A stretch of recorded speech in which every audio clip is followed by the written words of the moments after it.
Një protestë është zhvilluar këtë fillim jave para Bashkisë së Durrësit. Sipas organizatorëve, protesta nuk kishte gjyrim politik, por kishte të bënte me problemet e shumta që janë shkaktuar banorëve nga spekullimet e zyrtarëve. Protestojmë për vonesën e këtyre ndarjes qelsave, e para. E dyta, në bazë të vendimit që ka marrë Këshilli Bashkiak në vitin 2020, ishte rindërtim në trurin ekzistues, që e cila nuk u bë.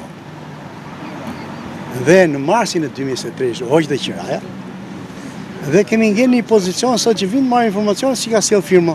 Arsye nuk dihet. Edhe viti i ri rrezikon kjo gjë? Edhe viti i ri, tash nuk e dim, për çfarë nuk i ka sjell firma, nuk kapim asnjë informacioni. Atje ka një 5 muaj që nuk punohet. Çfarë bojën bë? Dhe rrin kështu, si ka sjell firma dhe kaq. Se neve nuk është se po marrim luks, ne jemi në lagështira, në shtëpiat që janë cop-cop, të parregulluara, të pasistemuara. Pra jemi në hall. Pension jemi, nuk kemi të ardhura. Ku t'i marrim? Do me thënë, shtëpit i duam, kështu siç janë le t'jenë, të na japin çelsat. Kaq duam, nuk kam asgjë tjetër. Protestuesit lanë të kuptohet se do të dalin i vjekësi në protesta.